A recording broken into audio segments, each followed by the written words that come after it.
আল্লাহ বলছেন যত ধরনের শক্তি ক্ষমতা বিজ্ঞানী প্রযুক্তির যুগে তোমরা অর্জন করেছো সব ক্ষমতার থেকে আমার ক্ষমতা হলো অতি উচ্চে। জোরে বলুন সুবহান। তাহলে যিনি হলেন মহান শক্তিধর প্রভু, যার শক্তির উপরে আর শক্তি কারো নাই, সেই আল্লাহর নামের আওয়াজ তুলতে আপত্তি থাকা উচিত নয়। আমাদের ফুরফুরা শরীফের হুগলি জেলার দাদা হুজুর পীর কেবলা ছোট সাহেবজাদা ছিলেন, বয়স্ক মানুষ, তাকে দেখে থাকবেন। তার নাম ছিল জুলফিকার আলী সিদ্দিকী অল কোরাইশি। কি নাম বললাম? জুলফিকার আলী সিদ্দিকী অল কোরাইশি তার নাম ছিল, যিনি দাদা হুজুর কেবলার কনিষ্ঠ ছেলে ছিলেন। তিনি বক্তৃতার মজলিসে এসে মাঝে মাঝে বলতেন, চিনি খেতি আবার গালে ব্যথা। কি বলতেন? চিনি খেতি আবার গালে ব্যথা। যে কোনো লোকে মিষ্টি দেখলে তাদের মনটা হালু চালু করে কিনা, কখন গালে দেব খাবো। মিষ্টি বিশেষ করে মিষ্টি দেখলে তো প্রত্যেকের খাওয়ার ইচ্ছা হয়। তো আল্লাহর নামের আওয়াজটা চিনির থেকে আরো বেশি মিষ্টি না তিতো? আল্লাহু আকবার। আল্লাহর নামের আওয়াজটা চিনির থেকে আরো অতি উৎকৃষ্ট এবং মিষ্ট। জোরে বলুন সুবহান। আগামীকাল সকাল পর্যন্ত আমরা বেঁচে নাও থাকতে পারি। এই রাতের শেষের দিকে আল্লাহ আজরাইল যদি পাঠিয়ে দেয় তো 1000 টাকার নোট তো এখন আর দেখতে পাওয়া যায় না, যায় নাকি? সরকার ছাপিয়েছিল, কিন্তু এখন আর নজরে দেখতে পাওয়া যায় না। নেতা খেতাদের বাড়িতে অনেক 1000 টাকার নোট পাওয়া গিয়েছিল মাঝে মাঝে, তো এখন আর মোটেই দেখতে পাওয়া যায় না। তো আমি আপনাদের কাছে বলতে চাচ্ছি, এই রকম 1000 টাকার নোট গোটা 50 বান্ডেল করিয়ে যদি আজরাইলকে বলা হয় এই ঘুষ দিচ্ছি আমার আজকে রেখে যা, পরশুদিন বড় ছেলের খাতনা আছে, 6 দিন পরে ছোট মেয়ের বিয়ে আছে, আত্মীয় স্বজন আমন্ত্রণ করেছি, তারা আসবে, বাড়ির মুরব্বী আমি, আমার সঙ্গে দেখা সাক্ষাৎ করবে, ভালো মন্দ জিজ্ঞাসা করবে, খাতনাটাও হয়ে যাক, বিয়েটাও হয়ে যাক, তখন আসিস আর ফেরত পাঠাবো না, ফেরত দেব না। আজরাইল এরকম গল্প শুনবে? ফায়েজা জা আজালুহুম লা ইস্তাখিরুনা সাআতাও ওয়ালা ইস্তাকদিমুন। জোরে বলুন একটু আল্লাহু আকবার। আল্লাহ কোরআনই তত্ত্ব কোট করে দিয়ে বলছেন, আজরাইল যখন যার সামনে যে হাজির হবে 1 সেকেন্ড আগে, 1 সেকেন্ড বোঝেন তো? এই হাত ঘড়ি যেমন আমার হাতে একটা আছে, এই ঘড়ির ওই সেকেন্ডের কাঁটা টুক করে একবার চলে যেতে কত সময় লাগে? শুধু এক দাগের থেকে আরেক দাগে টুক করে চলে গেল, মানে একটা কথা বললেও 2-3 সেকেন্ড লাগতে পারে। তো এই রকম সময়টাও তিনি দেবেন না। 1 সেকেন্ড আগেও প্রাণ নাশ করবেন না, 1 সেকেন্ড পরেও প্রাণ নাশ করবেন না। মানে কম্পিউটার মেশিনের মতো কাজ তার। অতীতে ছিল, বর্তমানে আছে, ভবিষ্যতেও না বুড়ো হয়ে যাবে আজরাইল, কাজ করতে দেরি হবে। আল্লাহু আকবার। সেই আজরাইল যদি এসে যায়, কাল সকালবেলা মসজিদের মাইকে ঘোষণা হবে অমুকের জানাজা হবে, জোহর বাদ হবে কিনা, এইরকম একটা মনে ধারণা নিয়ে আমরা এই মজলিসে একটু বসি। আর কাল সকাল পর্যন্ত হয়তো হায়াতে বেঁচে নাও থাকতে পারি, কারণ আজরাইল কবে কোন দিন আসবে তথ্য কারো দিয়েছে? দেয়নি। তাহলে একটু প্রাণ খুলে আল্লাহর পাক কালাম কোরআন, যেটি পৃথিবীতে সবথেকে উৎকৃষ্ট এবং সম্মানীয়, সবথেকে দামি কিতাব, 1450 বছর আগে ছিল, বর্তমানে আছে, ভবিষ্যতেও থাকবে, সেই কিতাবের সত্য কথা আপনাদের কাছে একটা আয়াত পরিবেশন করেছি। এই আয়াতটা নিঃসন্দেহে সত্য, কারণ কোরআনের শুরুতেই ইন্ট্রোডাকশন, সূচনা ভূমিকাতে আল্লাহ জানিয়েছেন, বিসমিল্লাহির রহমানির রহিম, যালিকাল কিতাবু লা রাইবা ফিহি হুদাল লিল মুত্তাকিন। গলা ছেড়ে উচ্চ রবে আরেকটা বার আল্লাহর নামের প্রশংসার আওয়াজ তুলুন, আল্লাহু আকবার। সেই খোদার কসম যে আল্লাহ সব সৃষ্টির মালিক, সব সৃষ্টি তিনি বানিয়েছেন। খলাকাস সামাওয়াতি ওয়াল আরদ, আকাশে যা কিছু আছে, জমিনে যা কিছু আছে, সাগরে যা কিছু আছে, পাহাড়ে যা কিছু আছে, সব কিছু বানিয়েছেন কে? তিনি। যার নামের আওয়াজ তুললাম আমরা, যিনি সব কিছু বানিয়েছেন। জান্নাত বোধহয় অন্য কেউ বানিয়েছে, জাহান্নাম, ফেরেশতা, হুর গেলেমান, সুন্দরী যুবতী নারী, জান্নাতের ভিতরে যারা আমাদের মতো অপরাধীদের তোয়াজ খাতির করবে, খাদ্য পরিবেশন করবে, সেবা যত্ন করবে, তা একটা দুটো নয়। তিরমিজি শরীফের হাদিস, পয়গম্বর বলছেন এক একটা জান্নাতি উম্মতকে, যে লোকটা জান্নাত হালাল বানাতে পারবে, তাকে পরিষেবার জন্য 18 বছরের যুবতী বয়স্কা হুর গেলেমান 70টা করে বরাদ্দ করা হবে। কটা? 70টা করে বরাদ্দ করা হবে। আমি কি নানি দাদির গল্প করছি? আল্লাহু আকবার। কিছুই নানি দাদির গল্প নয়, সব কোরআন হাদিসের কথা। জোরে বলি সুবহান। আচ্ছা, পৃথিবীতে যদি কেউ 4টে বিয়ে করে জীবন যৌবনের খোদা নিবৃত্তির জন্য, ও দেখবেন মাঝে মাঝে রাত 11:30টার সময় চায়ের দোকান থেকে আর বাড়ি যায় না। দোকানদার আব্দুল খালেক চাচা বলছে 11:30টা বেজে গেছে, খরিদ্দার নাই, মশার কামড় খেয়ে দরকার নাই, চল মিন্টু বাড়ি যাই। মিন্টু বলছে, চাচা খরিদ্দার না থাকে তুমি ঝাঁপ লাগিয়ে বাড়ি যাও। বলে তুই? বলে আমি তোমার চায়ের দোকানের বাঁশের ধরাটা শুয়ে থাকবো সকাল পর্যন্ত। চাচা বলছে, আমাদের এক বলতে একটাই মাত্র স্ত্রী, তাই সে সকালবেলা ভোরবেলা আসি, চায়ের দোকান খুলি, সারাদিন খরিদ্দার পাত্রদের সঙ্গে আচার ব্যবহার করি, চায়ের কাপ ধুই, চা দেই। মনটার ভিতরে আনচান করে কখন বাড়ি যাব, খোকার মার সঙ্গে একটু দেখা করব, তার মুখের মুস্কি হাসি দেখবো, পটল চারা চোখে চাউনি দেখবো, কলিজার গরম একটু পানি করব।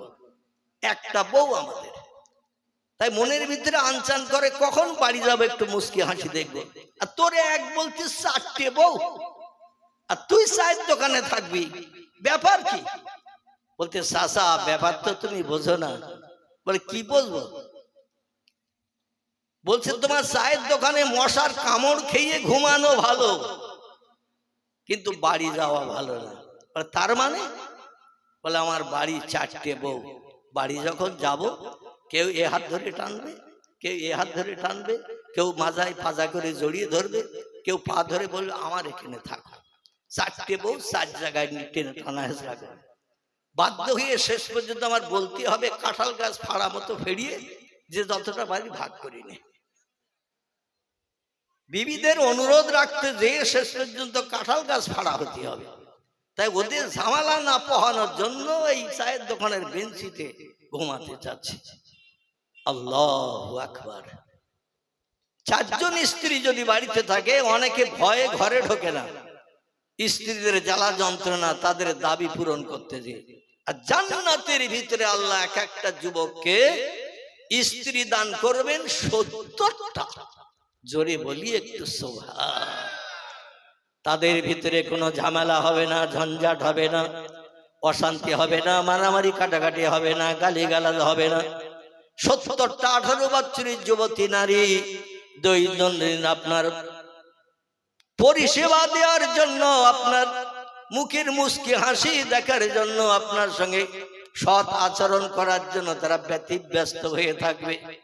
সেই জান্নাত হলো চির শান্তির জায়গা, যেখানে দুঃখ নাই, ব্যথা নাই, অভাব নাই, রোগ নাই, শোক নাই, জ্বালা নাই, যন্ত্রণা নাই, হাতাহাতি নাই, গালিগালাজ নাই। আল্লাহর জান্নাত হলো চির শান্তির আবাস স্থল। চিল্লায়ে বলুন একটু সুবহানাল্লাহ। আমরা সেই জান্নাত চাই না? চাই না? চাই কি? মনের থেকে বলছেন তো? আলহামদুলিল্লাহ। তাহলে যে জান্নাতের মালিক তিনি, তার নামের আওয়াজ আর একটা বার একটু গলা ছেড়ে তুলি, আল্লাহু আকবার। এই আওয়াজটায় আল্লাহ খুশি হলেন না খুশি হলেন? আল্লাহর নামের তাসবিহ যত পড়বেন, আযকুরুল্লাহ যিকরান কাসীরা, আল্লাহর নামের স্মরণ যত করবেন, আল্লাহর নামের আওয়াজ তুলবেন যত, আল্লাহ তত বেশি বেশি বান্দার উপরে খুশিতে একেবারে পরিপূর্ণ হয়ে যাবেন। জোরে বলি সুবহান। وقال النبي صلى الله عليه وسلم من بان لله بان الله له كما قال عليه الصلاة والسلام. وقال الله تعالى في شان حبيبه إن الله وملائكته يصلون على النبي يا أيها الذين آمنوا صلوا عليه وسلموا تسليما. اللهم صل على مولانا محمد وعلى آل سيدنا. ওরে গোলাপ তুই কি প্রথম, ওরে গোলাপ তুই কি প্রথম চুমেছিলি মোর নবীর কদম, তাই কি রে তোর খুশবু সদা আতর মাঝে জাগে। মুহাম্মদ নাম যতই জপি ততই মধুর লাগে, ওই নামেতে এতই মধু কে জানি তো আগে। আল্লাহুম্মা সাল্লি আলা, মোহব্বতে প্রাণ খুলে পড়ুন, মাওলানা মুহাম্মদ ওয়া আলা আলি সাইয়্যিদিনা। ওরে ভ্রমর তুই কি প্রথম, ওরে ভ্রমর তুই কি প্রথম চুমেছিলি মোর নবীর কদম, তাই কি রে তোর গুনগুনানি শুনতে মধুর লাগে। মুহাম্মদ নাম যতই জপি ততই মধুর লাগে, ওই নামেতে এতই মধু কে জানি তো আগে। আল্লাহুম্মা সাল্লি আলা মাওলানা মুহাম্মদ ওয়া আলা আলি সাইয়্যিদিনা।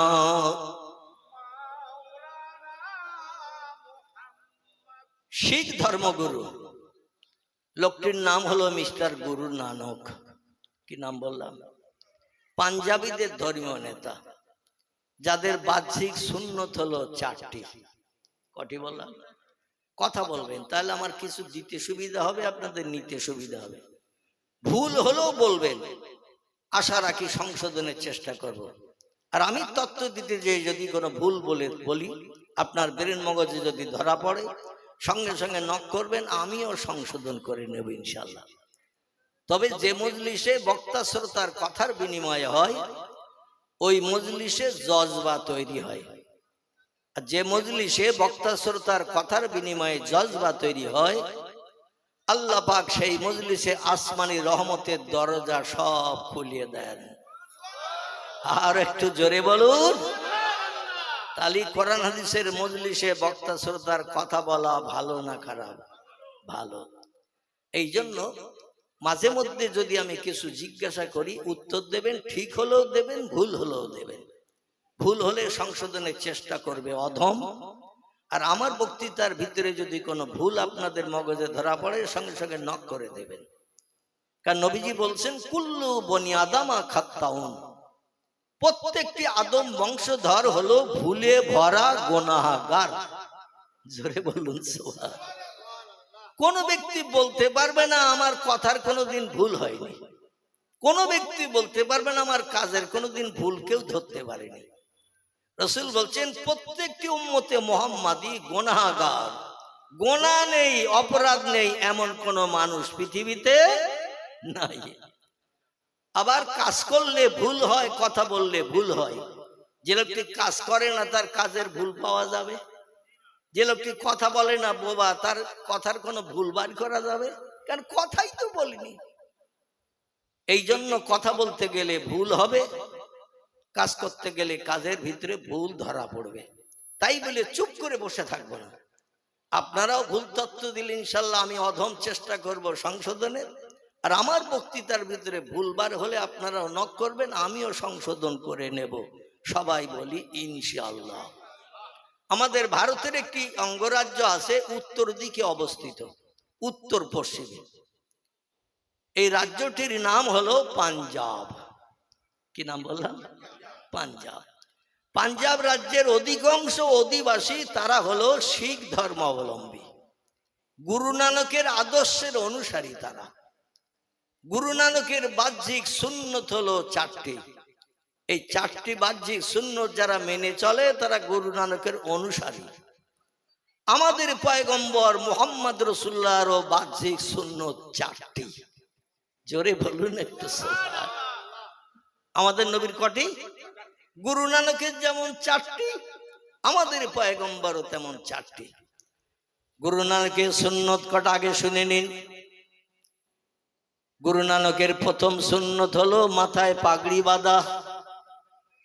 2 নম্বর পাগড়ির ভিতরে কিছুটা চুল লম্বা করে বেনি বাঁধা। 3 নম্বরে তাদের ধর্মগুরু সুন্নত হলো 2 হাতে 2টি চুড়ি বা বালা পরা। যত পাঞ্জাবিরা ড্রাইভিং করে, গাড়ির খালাসিগিরি কাজ করে, দেখবেন ওদের 2 হাতে 2টি বালা পরা রয়েছে, মেয়েদের মতো চুড়ি।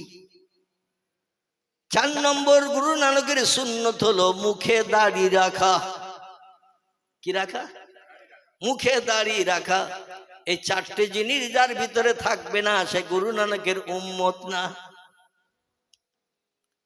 আমার ভাইরা, এই জন্য আমাদের ভারতবর্ষের যত অঙ্গরাজ্য আছে, সুরাট, মিরাট, রাজস্থান, গুজরাট, মহারাষ্ট্র, উত্তরপ্রদেশ, বিহার, তামিলনাড়ু, কর্ণাটক, পশ্চিমবাংলা, ঝাড়খণ্ড, যত অঙ্গরাজ্য আছে প্রত্যেকটা জায়গায় দেখবেন পাঞ্জাবিদের দেখলেই চিনতে পারা যায়। ওদের হাতে 2টো বালা থাকে, মাথায় ওদের পাগড়ি বাঁধা থাকে, মুখে ওদের দাড়ি থাকে, থাকে না? দাড়ি থাকে। এখন গুরু নানকের সুন্নতের দাম বেশি না পয়গম্বর মুহাম্মদ রাসূলুল্লাহর সুন্নতের দাম বেশি? কার দাম বেশি? রাসূল বলছেন মান আহাব্বা সুন্নতি ফাকাদ আহাব্বানি ওয়া মান আহাব্বানি কানা মাই ফিল জান্নাহ। জোরে বলুন আল্লাহু আকবার। আল্লাহ নবী বলছেন আমার বাহ্যিক সুন্নত হলো 4টি।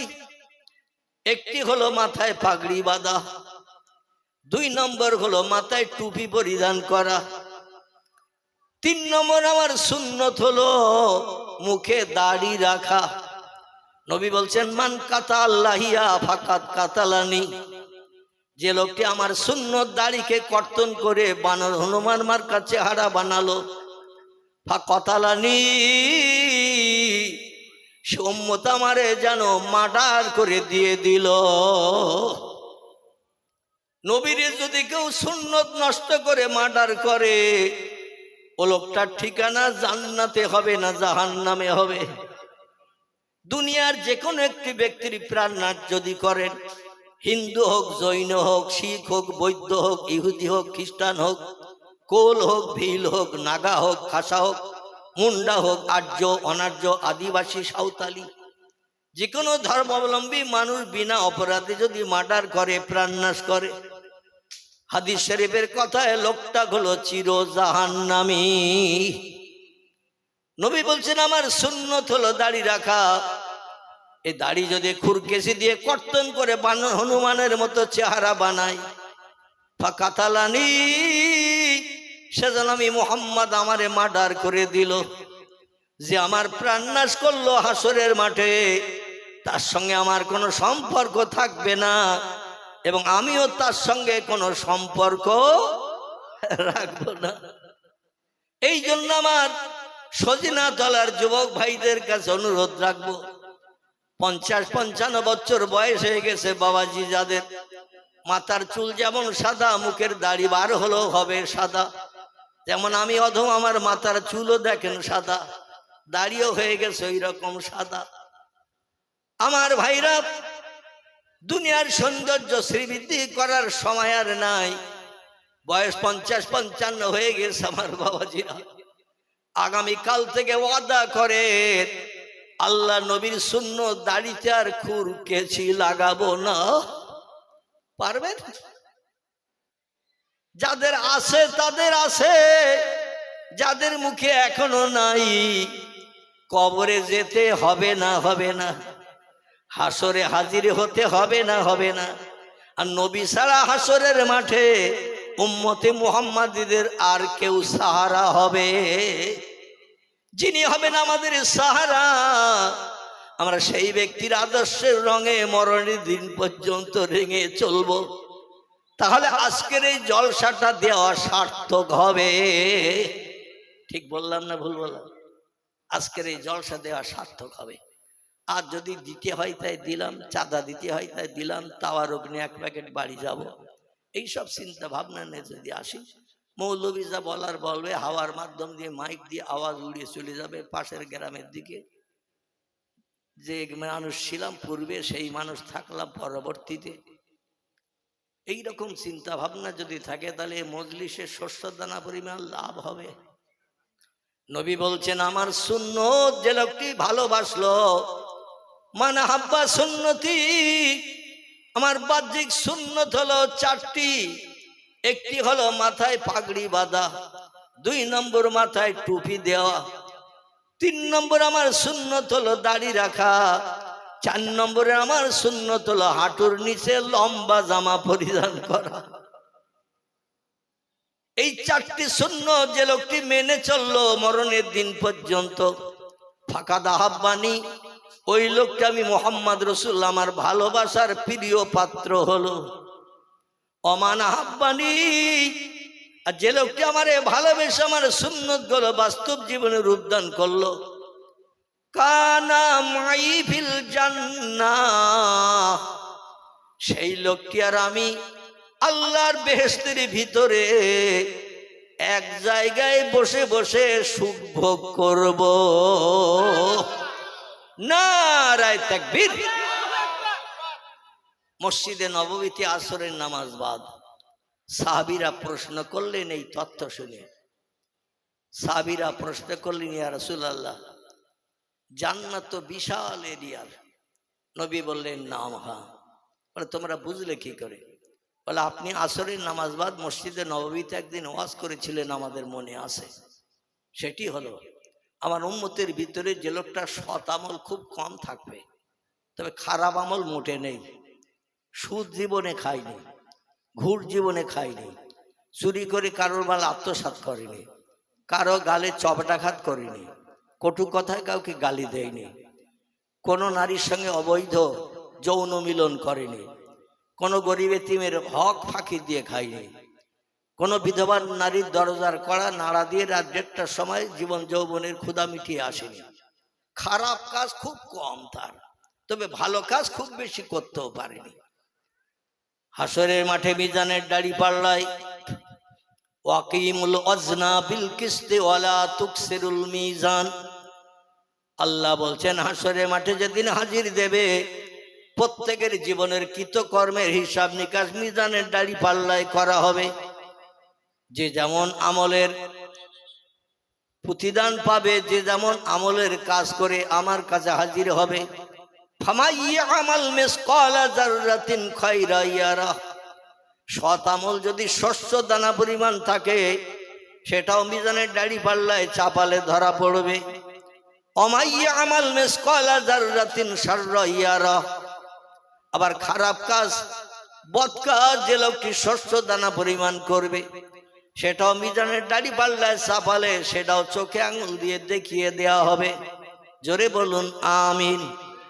এখন লোকটার খারাপ কাজ খুব কম, মিথ্যা কথা বলেনি, চুরি করেনি, কাউকে কটু কথায় গালি দেয়নি, কারো গালি অন্যায়ভাবে চড় মারেনি, কোনো গরিবের হক ফাঁকি দিয়ে খায়নি, জায়গা জমি জোর করে দখল করে নেয়নি, কোনো বিধবার দরজার কড়া না 1:30টার সময় যে নাড়া দিয়ে যৌন ক্ষুধা নিবারণ করেনি, কোনো মানুষ মার্ডার করেনি, প্রাণনাশ করেনি, অর্থবিত্ত আত্মসাৎ করার জন্য।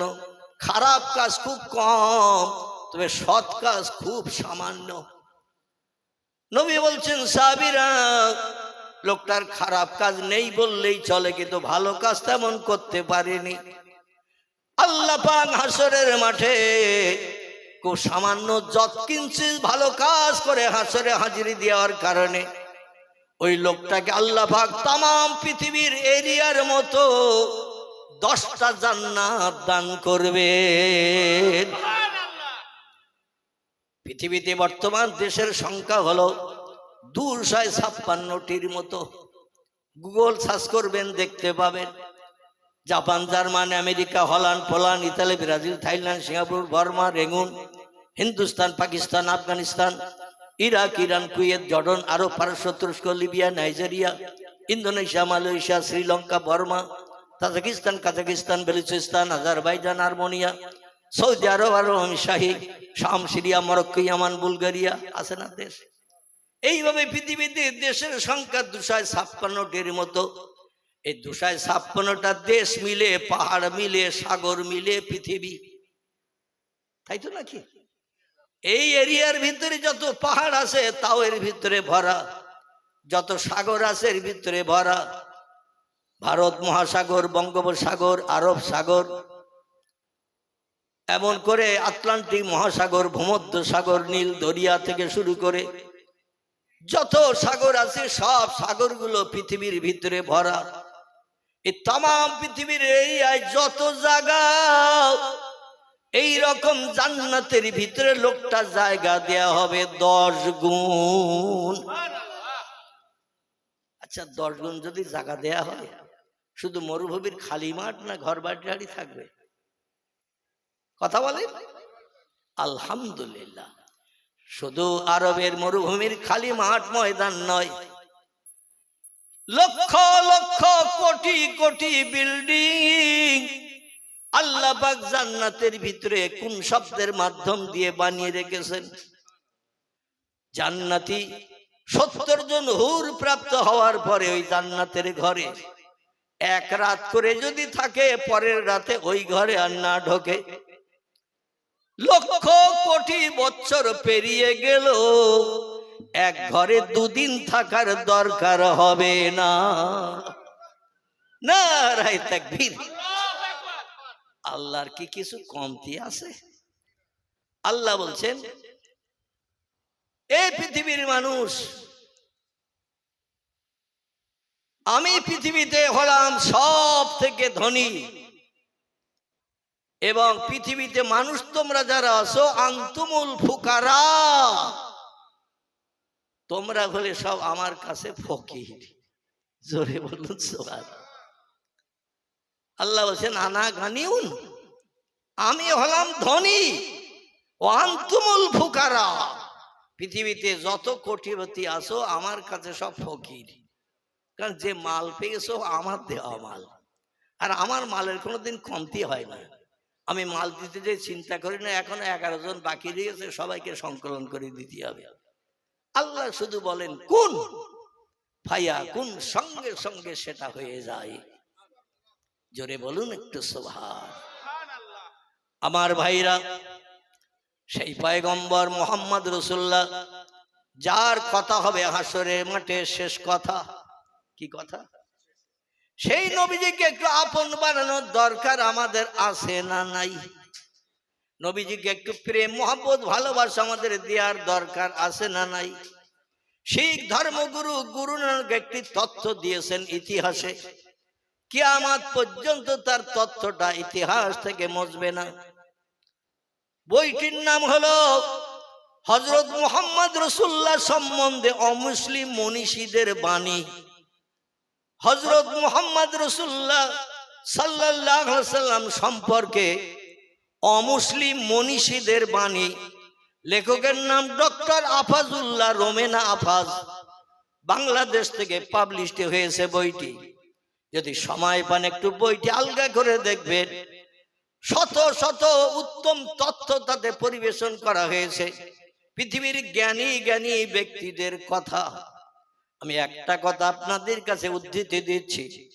গুরু নানক বক্তব্য রাখতে রাখতে অনুচরদের কাছে বললেন, এ আমার অনুচরেরা, শিষ্য সাগরেদরা, আমি একটি তথ্য তোমাদের কাছে পরিবেশন করি, তোমরা সকলে শোনো।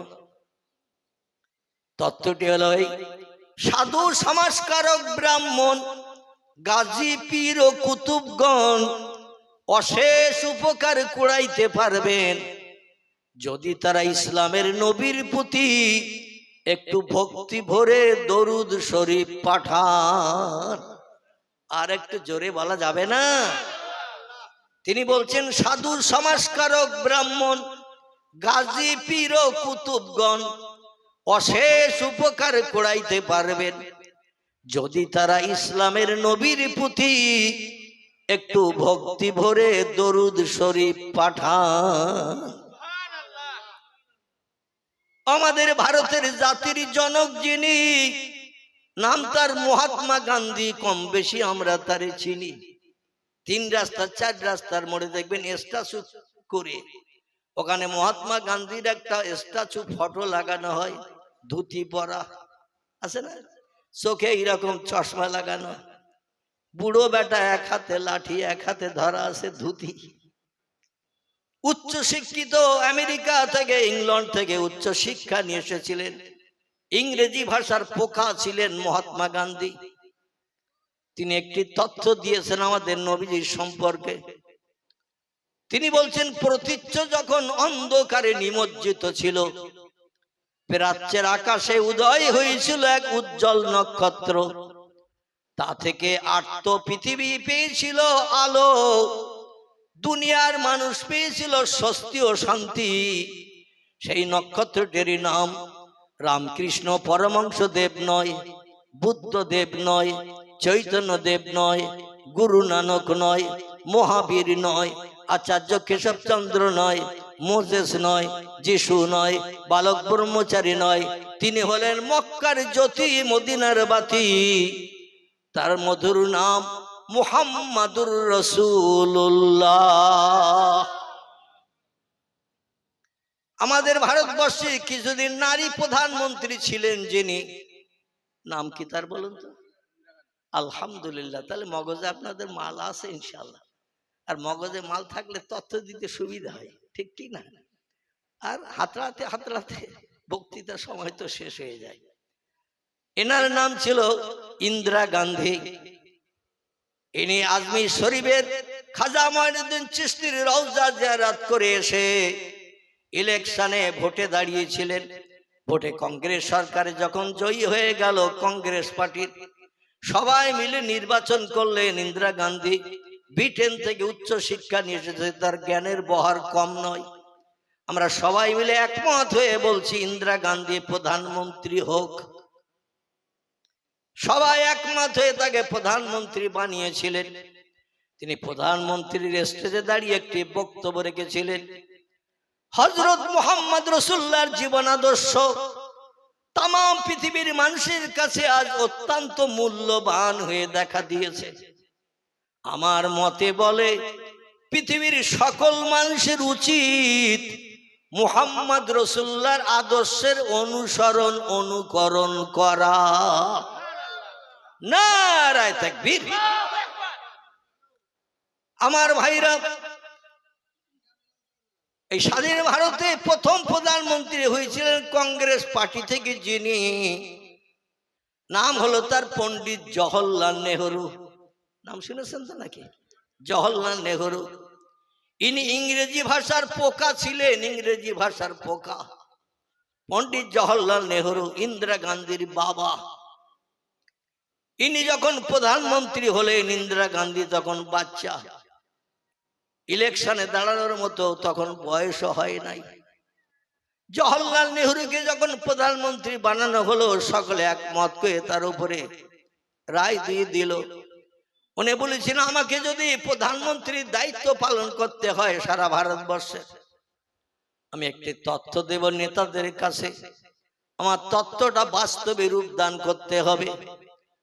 নেতারা বললেন, কি তথ্য আপনি দিতে চাচ্ছেন বলুন, চেষ্টা করব আপনার তত্ত্ব বাস্তবে ভারতবর্ষের জমিনে প্রণয়ন করার, ভারতবর্ষের জমিনে ছড়িয়ে দেওয়ার, আপনার কথাটা যাতে জনগণ মেনে চলে। উনি বলেছিলেন, আমি পরিশ্রম করে কষ্ট করে রাত জেগে একটা বই লিখেছি, বই, এই বইটা ভারতের জনগণের কাছে বিনা পয়সায় পৌঁছে দিতে হবে। সবাই যেন বইটা পড়ার সুযোগ পায়, পয়সার অভাবে নয়, বিনা পয়সায় ফ্রিতে দিতে হবে। বললেন, আপনি কি বই লিখেছেন রাত জেগে জেগে ঘুম কামাই করে? উনি বলেন, আমার লেখা বইটির নাম হলো দ্য সেইন্টস অফ মুহাম্মদ সাল্লাল্লাহু আলাইহি সাল্লাম। একটু চিল্লায়ে বলুন সুবহানাল্লাহ। ইংরেজি ভাষায় বই লিখলেন, বইয়ের নামকরণ করলেন দ্য সেইন্টস অফ মুহাম্মদ সাল্লাল্লাহু আলাইহি সাল্লাম। এর বাংলা নাম হলো মুহাম্মদ রাসূলুল্লাহর বাণী। নারায়ে তাকবীর। সেই নবী বিশ্ববাসীর কাছে আজও উচ্চ মর্যাদার আছেন না নাই? পৃথিবীতে যত দেশের উচ্চ শিক্ষিত জ্ঞানী বিজ্ঞানী আছে, একটা তথ্য একটু আপনাদের কাছে পরিবেশন করে সামনে এগিয়ে যাই, তাহলে বুঝতে সুবিধা হবে। একটু মহব্বতে কলেমার জিকির, লা ইলাহা লা ইলাহা লা ইলাহা ইল্লাল্লাহু মুহাম্মাদুর। কাক ডাকে কাকা রবে, কাক ডাকে কাকা রবে, কোকিলের স্বর মধুর লাগে, ডাকে এসে এই বসন্তের হাওয়ায়, আল্লাহ ছাড়া মাবুদ নাই, বলো লা ইলাহা ইল্লাল্লাহ লা ইলাহা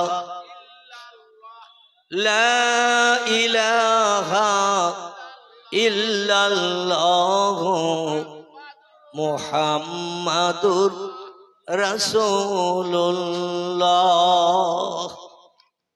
আমার ভাইরা, সেই নবী মুহাম্মদ রাসূলুল্লাহ সম্পর্কে এই কিছুদিন হলো আমেরিকার একজন উচ্চ শিক্ষিত হায়ার এডুকেটেড জ্ঞানী পণ্ডিত, লোকটির নাম হলো ডক্টর এইচ.এম. হার্ট। কি নাম বললাম? Doctor HM. হার্ট। ইংরেজি দেশের মানুষ, নামও ইংরেজি মার্কা। ইনি একটি বই লিখেছেন, বই, এখান থেকে বছর 10 আগের কথা। বইটির ইংরেজি নাম হলো দ্য 100। কি নাম বললাম? দ্য 100। বাংলা নাম হলো 100। বাংলা নাম কি? 100। ইংরেজি থেকে বলা হয়েছে দ্য 100। এই বইটি লিপিবদ্ধ করলেন পৃথিবীতে উচ্চ শিক্ষিত বিজ্ঞানী যারা, Rousseau, Plato, Hegel, Montesquieu, Kant, ভওয়েল, জার্নাল মিলি, Thomas Carlyle, William Moore, Edward Gibbon, Goethe, Isaac Newton, Galileo, বড় বড় নামি দামি বিজ্ঞানী যারা যন্ত্রপাতি বানিয়ে মানুষের উপকার করেছেন, তাদের জীবনী ভরে দিয়েছেন বইতে। পৃথিবীতে যারা নামি দামি রাষ্ট্র নেতা, কার নাম যুক্তরাষ্ট্রের ভূতপূর্ব প্রেসিডেন্ট মিস্টার হুভার, কার নাম জার্মান প্রেসিডেন্ট মিস্টার হিটলার, কার ইতালির প্রেসিডেন্ট মিস্টার সিনোর মুসোলিনি, কার নাম আমেরিকার president George W Bush, Bill Clinton থেকে শুরু করে আরো অনেকে, চীনের প্রেসিডেন্ট মিস্টার শি জিনপিং। আমার ভাইরা, উচ্চ শিক্ষিত এবং উচ্চ বুদ্ধিধারী মানুষ যারা পৃথিবীতে রাষ্ট্রনেতা দায়িত্ব পালন করেছেন, এদের জীবন নিয়ে ভরে দিয়েছেন তার ভিতরে। আবার এই পৃথিবীতে যারা বড় সাহিত্যিক, কবি, লেখক, তাদের জীবন নিয়ে ভরে দিয়েছেন তাতে। বইয়ের ভিতরে আবার আমাদের পয়গম্বরদের ভিতরে কিছু পয়গম্বরের নামও কোট করা হয়েছে। যেমন কোরআনের ভিতরে আল্লাহ পাক টোটাল 27 জন পয়গম্বরের নাম কোট করেছেন। কতজন? টোটাল 27 জন পয়গম্বরের নাম টোটাল কোরআনের ভিতরে এসেছে। 25 জনের জীবনী কম বেশি ভরা, 2 জনের কোনো জীবনী লেখা নাই, শুধু নাম এসেছে। আমি টুক করে পয়গম্বরদের নাম কটা বলি, তাহলে জায়গায় আসলে বুঝতে পারবেন। কারবা নাম আদম, কারবা নাম শীষ, কারবা নাম ইদ্রিস, কারবা নাম নূহ, কারবা নাম ইব্রাহিম, কারবা নাম ইসমাইল, কারবা নাম ইসহাক, কারবা নাম ইয়াকুব, কারবা নাম ইউসুফ, কারবা নাম দাউদ, কারবা নাম সুলাইমান, কারবা নাম মুসা, কারবা নাম হারুন, কারবা নাম হুদ, কারবা নাম লুত, কারবা নাম সালেহ, কারবা নাম জাকারিয়া, কারবা নাম এহিয়া, কারবা নাম আইয়ুব, কারবা নাম ইউনুস, কারবা নাম শোয়েব, কারবা নাম ইলিয়াস, কারবা নাম ওজায়ের, কারবা নাম ঈসা, কারবা নাম মুহাম্মাদুর রাসূলুল্লাহ। কজনের নাম বললাম? কজন? আর কেউ গুনেছেন? আমার বাবাজি উনি একটু নাম বলার সঙ্গে সঙ্গে গুনেছেন যে কটা হচ্ছে দেখি। আর অধিকাংশ মানুষ আওয়াজ শুনেছি, জলসাও শেষ, আওয়াজও শেষ। গুনলে অনেকদিন মেমোরিতে জমা থাকে এই কটা, আর না গুনলে হাওয়ায় উড়িয়ে যাবে না, যাবে না। এই 25 জন পয়গম্বরের জীবনী কম বেশি কোরআনের ভিতরে এসেছে। আর 2 জন পয়গম্বরের কোন জীবনী কোরআনের ভিতরে আসে নাই, শুধু নাম এসেছে। একজনের নাম হযরতে জুলকিফুল আলাইহিস সালাম, একজনের নাম হযরতে আল ইয়াসা আলাইহিস সালাম। এই 2 জনের কোন জীবনী নাই, শুধু নাম এসেছে। আমার ভাইরা, আল্লাহ পাক 1 লক্ষ মোতাবেক 2,24,000 পয়গম্বর পৃথিবীতে পাঠিয়েছেন মানুষকে সুপথ দেখানোর জন্য। কোনটা ন্যায়, কোনটা অন্যায়, কোনটা ভালো, কোনটা মন্দ, কোনটা সত্য, কোনটা মিথ্যা, কোনটা খারাপ, কোনটা ভালো, এগুলো মানুষকে শুনিয়ে মানুষকে সুপথ দেখানোর জন্য, ভালো মানুষ বানানোর জন্য পয়গম্বরেরা দায়িত্ব পালন করে চলে গেছে। সর্বশেষ পয়গম্বর আসলেন যিনি, আল্লাহ পাক তার নামটাও কোরআনে কোট করে দিয়েছেন যাতে আমাদের চিনতে, জানতে, বুঝতে সুবিধা হয়। জোরে বলুন সুবহানাল্লাহ। বর্তমান পৃথিবীতে ধর্মের সংখ্যা 4,500-এর উপরে। কত বললাম? 4,500-এর উপরে ধর্ম বিদ্যমান। এই 4,500 ধর্মাবলম্বী যারা আছে, এদের ধর্মীয় নেতা আছে না নাই?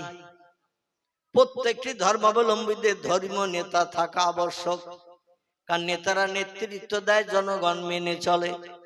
এইভাবে ধর্ম চালু আছে পৃথিবীতে। আমার ভাইরা, বর্তমান পৃথিবীতে সুনামীয় কিছু ধর্মীয় নেতা আছে। কারো নাম রামকৃষ্ণ পরমহংসদেব, কারো নাম বুদ্ধদেব, কারো নাম চৈতন্যদেব, কারো নাম গুরু নানক, কারো নাম মহাবীর, কারো নাম আচার্য কেশবচন্দ্র, কারো নাম মোজেস, কারো নাম যিশু, কারো নাম সক্রেটিস, কারো নাম বালক ব্রহ্মচারী, যারা সুনামী হিসাবে পৃথিবীতে বিদ্যমান। এখন একটা মানুষকে যদি বলা হয় এই ৪,৫০০ ধর্মাবলম্বী নেতাদের ভিতরে কোন নেতাটা সেরা, কোন নেতাটা শ্রেষ্ঠ, আপনি বাছাই করে যাচাই করে তথ্য দিন। একটা নেতা ভালো মন্দ যাচাই করতে গেলে তার পিছনে কমপক্ষে ২ মাস ঘুরতে হবে না? হবে না? ২ দিন ৪ দিন কোন নেতার পিছনে ঘুরলে সে যে ভালো কি মন্দ ওটা কি যাচাই করা সম্ভব হবে? ২-৪ দিন আদর্শ ভালো দেখাবে, ৫-৭ দিন পরে দেখবেন তার আদর্শের কিছু ত্রুটি বিচ্যুতি নজরে ধরা পড়বে। ৪,৫০০ ধর্মাবলম্বী নেতার ভিতরে কোন নেতাটা সেরা, এটা যাচাই করতে গেলে কমপক্ষে অন্তত মাস ২ তার সঙ্গে ঘুরতে হবে, উঠতে বসতে সবসময় তার সঙ্গে থাকতে হবে। আর প্রত্যেকটি নেতার পিছনে যদি ২ মাস করে সময় দেন, বুড়ো হয়ে মারা যাবেন তো সব নেতার আদর্শ কি আপনি দেখতে পাবেন? পারবেন না। আল্লাহ বলেন ৪,৫০০ ধর্মাবলম্বী নেতাদের ভিতরে সেরা কে? আমার সত্য কোরআনে তার নাম কোট করে দিয়ে দিলাম, যাতে তোমাদের জানতে বুঝতে চিনতে বিন্দু মাত্র সময় বেশি না লাগে। জোরে বলুন সুবহানাল্লাহ। আল্লাহ পাক কোরআনের ভিতরে তত্ত্ব কোট করে দিলেন, কোরআন সত্য না মিথ্যা। কোরআনের শুরুতে ইন্ট্রোডাকশন, সূচনা ভূমিকাতে আল্লাহ তত্ত্ব কোট করেছেন, যালিকাল কিতাবু লা রাইবা ফিহি। লৌহে মাহফুজে সংরক্ষিত সেই কোরআন, যে কোরআন আমি পূর্বে সংরক্ষণ করে রেখেছিলাম।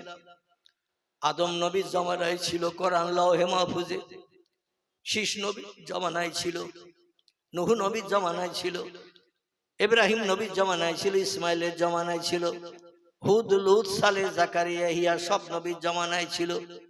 কিন্তু আমি ও কোরআন পৃথিবীতে পাঠাই নাই পয়গম্বরদের হাত বরাবর, দুনিয়ার মানুষকে চোখে দেখার জন্য পাঠাই নাই। ১০৪ খানি যে কেতাব আমি আল্লাহ আসমান থেকে বান্দাদের কল্যাণের জন্য পাঠিয়েছি, এই কেতাবটা আমি পূর্বে বানিয়েছিলাম আর সর্বশেষে পৃথিবীতে পাঠিয়ে দিলাম উম্মতে মুহাম্মাদীদের কেবল উপকারের জন্য। কিয়ামত পর্যন্ত আসমানে কোনো কেতাব আর আসবে না। এই কেতাবটি এমন কেতাব, কিয়ামত অবধি মানুষের যা কিছু দরকার প্রয়োজন হবে আমি অ্যাডভান্স সব ওর ভিতরে ভরে দিয়ে ইমানদার মুমিনদের ঘরে পাঠিয়ে দিলাম। কারণ দুনিয়া ধ্বংস হতে সময় লাগবে, মানুষের তখন আবার নতুন ধর্মগ্রন্থের প্রয়োজন হবে, এটার কোনো ব্যাপার নয়। যা কিছু ভবিষ্যৎকালের মানুষের দরকার হবে সেগুলো আমি কোরআনে অতীতে ভরে দিয়ে দিয়েছি। সেই কোরআনে আল্লাহ বলছেন যালিকাল কিতাবু লা রাইবা ফিহি। এই কোরআনের ভিতরে যত বিষয়ে তথ্য পরিবেশন করা হয়েছে, যত নবী আম্বিয়াদের জীবনী কোট করা হয়েছে, যত ওলিয়া উলিয়াদের কথা আমার কোরআনের ভিতরে বর্ণনা করা হয়েছে, কোনটা হালাল কোনটা হারাম, কোনটা হক কোনটা না হক, কোনটা সত্য কোনটা মিথ্যা, এগুলো মানুষকে যাচাই করে চলার জন্য আমার কোরআন আমার পয়গম্বর মুহাম্মদ রাসূলুল্লাহর হাত বরাবর তোমাদের ঘরে পৌঁছে দিয়েছি। ওই কোরআনে যত বিষয়ে তত্ত্ব পরিবেশন করা হয়েছে লা রাইবা ফিহি, একটা তত্ত্বের ভিতরে শস্য দানা পরিমাণ সন্দেহ পর্যন্ত নাই। তবে শোনো পৃথিবীর মানুষ, আমি আল্লাহ হলাম অসীম জ্ঞান রাশির মালিক। ওমা উতীতুম মিনাল ইলমি ইল্লা কালিলা। আল্লাহ বলছে মানুষ তোমাদের ব্রেন মগজে যে জ্ঞান, যে জ্ঞানের মাধ্যম দিয়ে ক্যালকুলেটর মেশিন বানিয়েছো, কম্পিউটার বানিয়েছো, রিমোট কন্ট্রোল বানিয়েছো, স্যাটেলাইট বানিয়েছো, ইন্টারনেট বানিয়েছো, উপগ্রহ বানিয়েছো, চন্দ্রযান বানিয়েছো, পাতাল রেল বানিয়েছো, রেডিও বানিয়েছো, ভিডিও বানিয়েছো, ভিসিআর বানিয়েছো, কোল্ড স্টোর হিমঘর বানিয়েছো, ইলেকট্রিক লাইন বানিয়ে দিয়েছো। দিনের বেলা যেমন আলো, রাতের বেলাও তেমন আলো। ঠিক কিনা? ভবিষ্যতে আরো অনেক কিছু বানাবে মানুষ, যেগুলো এখন মানুষ দেখতে পাচ্ছে না, ভবিষ্যতে দেখতে পাবে। তবে শুনে নাও, তাই বলে যেন ধারণা করিও না আমার থেকে তোমাদের জ্ঞান বেশি, এই ধারণা যেন করিও না। কারণ তোমাদের মগজে যে জ্ঞান দিয়েছে, যে জ্ঞানের মাধ্যম দিয়ে রিসার্চ করে গবেষণা করে যন্ত্রপাতি মেশিন বানাচ্ছ, তোমাদের জ্ঞানের দৌরাত্ম্য কতটা, মগজের জ্ঞানের মশলা কতটা তোমরা তো বলতে পারবে না। কারণ তোমাদের বানিয়েছে আমি, মশলা কতটা জানি আমি। জোরে বলুন সুবহান। এই জন্য আমি বলছি ওমা উতীতুম মিনাল ইলমে, ও মানুষ তোমাদের ব্রেন মগজের জ্ঞান কতটা শুনে নাও। তোমাদের জ্ঞান হলো আমি আল্লাহ, আমার জ্ঞানের কাছে সামান্যতম একটুখানি। এত কিছু বানানোর সত্ত্বেও তোমাদের মগজের জ্ঞান হলো আমার জ্ঞানের কাছে একটুখানি। তোমরা সীমিত জ্ঞানের অধিকারী, আমি আল্লাহ হলাম অসীম জ্ঞানের অধিকারী। আমার জ্ঞানের সঙ্গে পাল্লা দিয়ে ভবিষ্যৎ কাল পর্যন্ত তোমরা কোনোদিন জয়ী হতে পারবে না। জোরে বলুন একটু সুবহানাল্লাহ। যদি বলেন হোয়াট ইজ দ্য ডকুমেন্ট, তাহলে একটু তথ্যের দিকে আমাদের এগিয়ে যেতে হবে, কোরআনের তথ্যে। আল্লাহ পাক কোরআনের ভিতরে দুটি দলের মানুষের জীবনী কোট করেছেন। কটি বললাম? দুটি দলের মানুষের জীবনী আল্লাহ কোরআনে কোট করে দিয়েছেন। আরে দুটি দলের মানুষের অনুসরণ অনুকরণ কথা করার কথা বলেছেন। খুব ভালো করে শুনে নেবার। একটি দলের নাম হলো নবী আম্বিয়ার দল, একটি দলের নাম হলো ওলি আউলিয়ার দল। নবী হলো এক বচন, আম্বিয়া হলো বহু বচন। একজনকে বলা হয় নবী, বহুজনকে বলা হয় আম্বিয়া। একজনকে বলা হয় ওলি, বহুজনকে বলা হয় আউলিয়া। পৃথিবীতে এই দুটি দলের মানুষ কেবল আল্লাহর আপন বনার সুযোগ পেয়েছে। আর যত দলের মানুষ পৃথিবীতে বাস করছে, এরা কেউ আল্লাহর আপন নয়। বোঝা গেল কি? বোঝা গেল? আমার ওয়াজ কি একটু কড়া হয়ে যাচ্ছে নাকি? একেবারে সরল বাংলা ওয়াজ করছি, বুঝতে পারছেন তো নাকি? এখন যদি বলেন হুজুর তাম পৃথিবীতে কত দলের মানুষ বসবাস করে, আপনি বললেন দুটি দলের মানুষ কেবল আল্লাহকে আপন বানিয়েছেন, আল্লাহর সঙ্গে নৈকট্য তৈরি করেছেন। আর যত দলের মানুষ আছে এরা কি কেউ পারেনি? আমি বলবো না না না, কেউ পারেনি। আল্লাহর সঙ্গে সম্পর্ক গাঢ়তর তৈরি করেছে দুটি দলের মানুষ।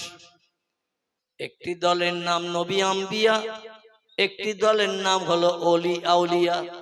আর যত দলের মানুষ পৃথিবীতে আমরা বাস করি, চাষি তাঁতি কামার কুমোর সুতোর ধোপা নাপিত, ডাক্তার কবিরাজ হাকিম জজ উকিল ব্যারিস্টার মাস্টার, এমন করে পৃথিবীতে ইঞ্জিনিয়ার, বিজ্ঞান দর্শন ইঞ্জিনিয়ার, ভৌগোলিক ঐতিহাসিক সাহিত্যিক, যত দলের মানুষ পৃথিবীতে বাস করে এরা কেউ আল্লাহর আপন হতে পারেনি।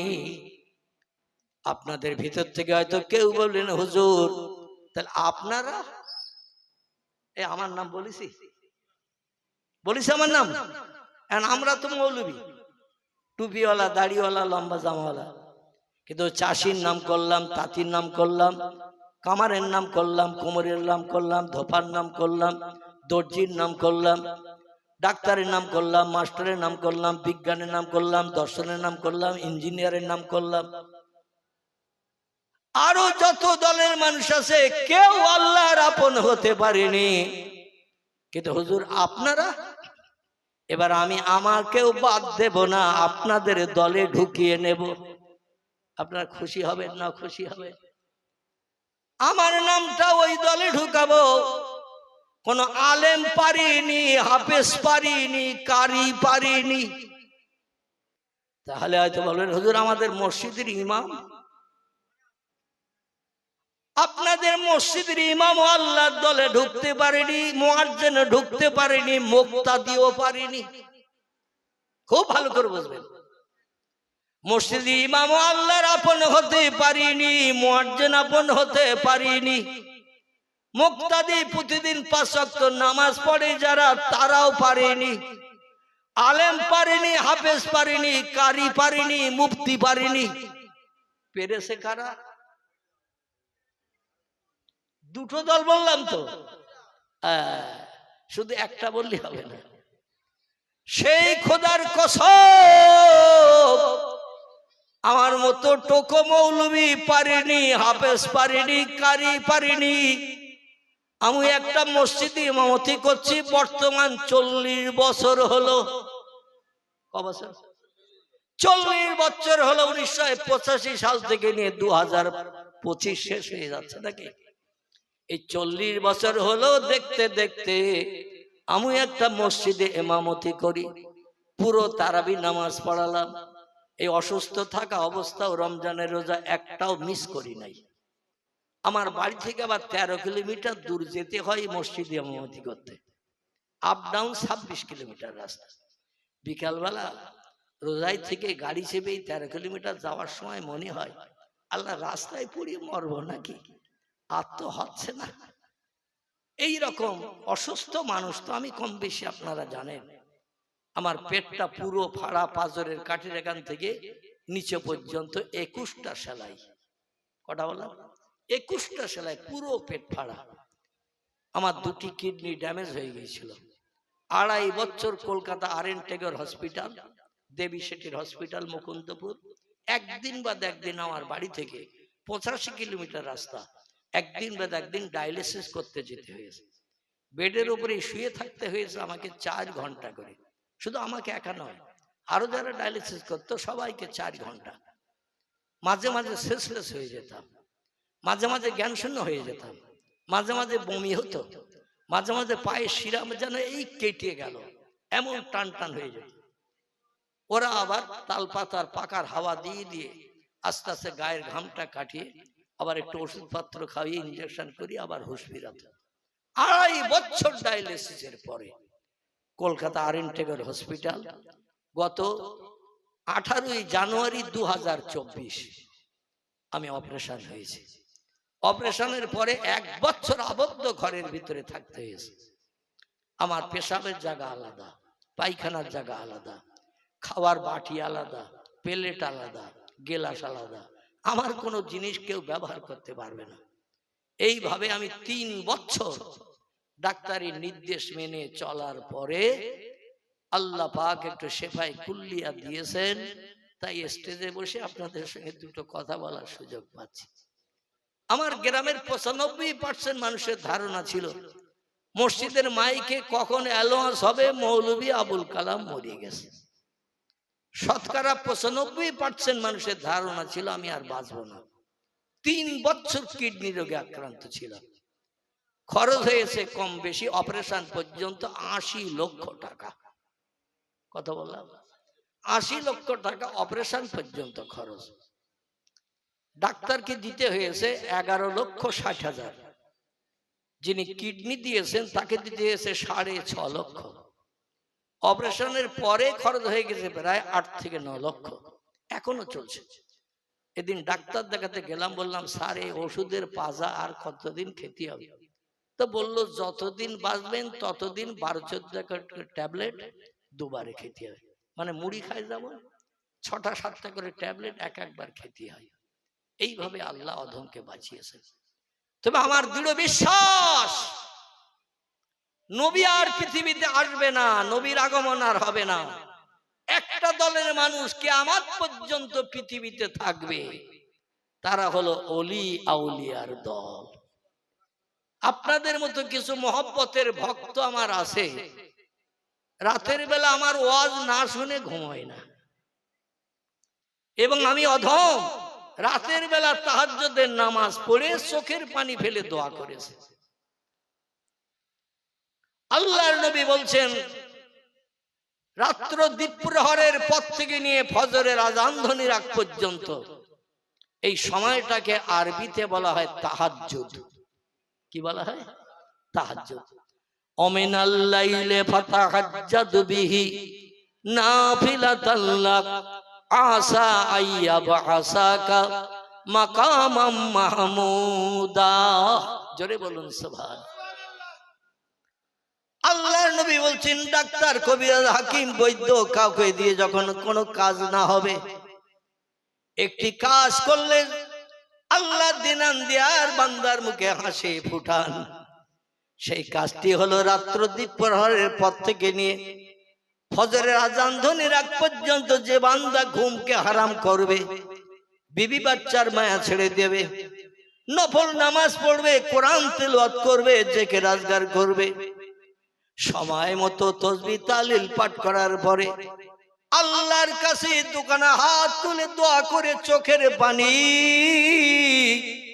নাকের ডগা পর্যন্ত যদি নামিয়ে দিতে পারে, পয়গম্বর আইয়ুব নবীর মতো 18 বছরের কুষ্ঠরোগগ্রস্ত রোগী বিনা ঔষধে আল্লাহ তারে সেবা দিয়ে রাজিত্ব ফিরিয়ে দিয়েছে। নারায়ে তাকবীর। তবে ধৈর্য ধরতে হবে। ফাসবরুন জামিলুন আল্লাহুল মুস্তাআনু আলা মা তাসিফুন। আল্লাহ বলেন বিপদ মুসিবত বান্দাদের আমি মাঝে মাঝে দিই। বান্দারা কেমন আমার আপন প্রেমিক, বান্দারা আমার আপন কেমন যাচাই করার জন্য মাঝে মাঝে রোগ শোক বালা মুসিবত দিয়ে থাকি। যে বান্দা ধৈর্য ধারণ করে সবর ইখতিয়ার করে দুনিয়ার কারো কাছে হাত না পেতে রাতের গভীরে সব সৃষ্টি যখন ঘুমিয়ে পড়ে, সব সৃষ্টি দেহের ক্লান্তি দূর করার জন্য যখন বিশ্রামে যায়, ওই সময় যে বান্দা চোখের ঘুমকে হারাম করে জায়নামাজে দাঁড়িয়ে নফল নামাজ পড়ার নিয়ত করে দাঁড়িয়ে যায়, ওই বান্দা আমার কাছে কিছু যদি চায়, ফালিয়াদহাকু কালিলা ওয়ালিয়াবকু কাসীরা। জোরে বলুন একটা আল্লাহু আকবার। কার কথা এটা? আল্লাহর কথা। আল্লাহ বলেন ফালিয়াদহাকু কালিলা ওয়ালিয়াবকু কাসীরা। ও বান্দারা আমার যদি রাজি করতে চাও, আমার কাছ থেকে যদি কিছু প্রাপ্ত হতে চাও, জীবনের সুখ শান্তি আমার কাছ থেকে যদি মিটাতে চাও, দুটি কাজ একটু কম বেশি করে করে নাও। আল্লাহ বলেন দুটি কাজ একটু কম বেশি করে করে নাও। একটি কাজ হলো ফালিয়াদহাকু কালিলা। পৃথিবী হাসির জায়গা নয়, পয়গম্বর মুহাম্মদ রাসূলুল্লাহ হাদিস শরীফে জানিয়েছেন পৃথিবী হলো কান্নার জায়গা, হাসির জায়গা হলো আল্লাহর জান্নাত। জান্নাতে যখন যাবে দুঃখ থাকবে না, ব্যথা থাকবে না, অভাব থাকবে না, রোগ শোক থাকবে না, কোনো বালা মুসিবত আসবে না, চির শান্তির জায়গা। শুধু হাসবে হাসবে, আনন্দ ফুর্তি করবে। 70টা যুবতী মেয়ে ছেলে হুর তোমার স্ত্রী হবে, তাদের নিয়ে শুধু আনন্দ ফুর্তি করতে পারবে। তবে দুনিয়ার জমিনে যতদিন বাঁচবে চোখের পানি একটু আমার কাছে বেশি বেশি করে ফেলিও। আল্লাহ কোরআনে বলছেন হাসো কম, কাঁদো একটু বেশি বেশি। কিতাবে এসেছে কাঁদলে 3টে কাজ খুব তাড়াতাড়ি হয়। কাঁদলে 3টি কাজ খুব তাড়াতাড়ি হয়। কাঁদলে রুহু সাফ হয়, কাঁদলে গুনাহ মাফ হয়, কাঁদলে আল্লাহ বান্দা বান্দির উপরে খুব তাড়াতাড়ি রাজি হয়ে যায়। চোখের পানি এমন একটি জিনিস, আবু ঈসা তিরমিজি রাহমাতুল্লাহ আলাইহি তার লিখিত হাদিসের কিতাব তিরমিজি শরীফের ভিতরে তিনি লিপিবদ্ধ করেছেন। আল্লাহকে যদি কেউ রাজি করতে চাও, জীবনে সুখ শান্তি মিটাতে চাও, তাহলে একটু কাঁদো বেশি বেশি। আমাদের এখন কান্না আছে, বরং আমাদের কি আছে, উল্টোটা আছে। আমাদের এখন শুধু হাসি আর হাসি। হাসির জন্য আগে পাশের কাছে লোক লাগতো, এখন আর হাসির জন্য পাশের কাছে লোক লাগে না। পাশের কাছে একটা জিনিস লাগে। আলহামদুলিল্লাহ আমার ভাই ধরতে পেরেছেন। এখন মুখে হাসি ফোটানোর জন্য পাশের কাছে একটা জিনিস লাগে, যেটা পকেটে হাত দিলেই পাওয়া যায়। এর নাম কি? Mobile machine. আর এখন সিনেমা হল তো বন্ধ হতে চলেছে। আমাদের বসিরহাটে 3টি বড় বড় সিনেমা হল ছিল। প্রয়োজন হলে আপনারা একটু দেখে আসতে পারেন আমার কথাটা মিথ্যা কি সত্য। একটি সিনেমা হলের নাম ছিল ফাল্গুনী, একটি সিনেমা হলের নাম ছিল দেবযানী, একটি সিনেমা হলের নাম হলো মিলনী। আল্লাহর অফুরন্ত রহমত, দুটি হল ভেঙে এখন জায়গা ক্লিয়ার করা হয়েছে। আর একটা নদীতে ডোবো ডোবো ভাব। এই সিনেমা হলটির নাম হলো মিলনী। ফাল্গুনী মেন রোডের ধারে বসিরহাট কলেজের কাছে ভেঙে চুরমার করে জায়গা ক্লিয়ার। দেবযানী বসিরহাট ময়লা খোলার পাশে সব থেকে বড় সিনেমা হল ভেঙে চুরমার করে জমির মালিক এখন অন্য ব্যবসা চিন্তা ভাবনা করছে। কারণ সিনেমা হলে এখন আর লোক যাচ্ছে না ফিল্ম দেখতে। আমাদের বসিরহাট রোড বারাসাত মেন রোডের ডান পাশে দেগঙ্গা বাজার বলে একটা জায়গা আছে। এই দেগঙ্গা বাজারে ঢুকতে ওই ব্যাকের কাছে, মানে ব্যাক পেরিয়ে গেলেই সামনে বাজার। ওই ব্যাকের ডান পাশে একটা সিনেমা হল ছিল, নাম ছিল তার তারা। কি নাম? ভেঙে চুরমার করে দিয়ে দিয়েছে। সিনেমা হলে পয়সা দিয়ে এখন আর কেউ ছবি দেখতে যায় না, কারণ প্রত্যেকের পকেটে পকেটে সিনেমা হল ভরা। ঠিক না ভুল? প্রত্যেকের পকেটে সিনেমা হল ভরা।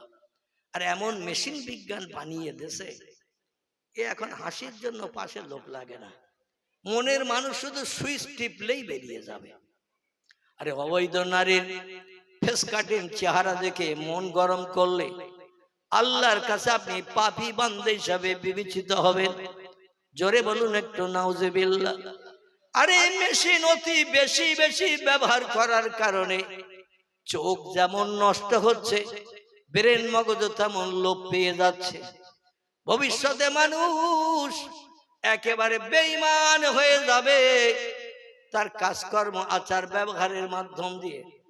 আল্লাহ পাক বললেন, বান্দারা যদি আমার কাছ থেকে কিছু পেতে চাও, একটু রাতের গভীরে রাত্র দ্বীপ্রহরের পর থেকে নিয়ে ফজরের আজান ধ্বনির আগ পর্যন্ত একটা নামাজ আছে, নফল নামাজ। এই নামাজটির নাম হলো তাহাজ্জুদ।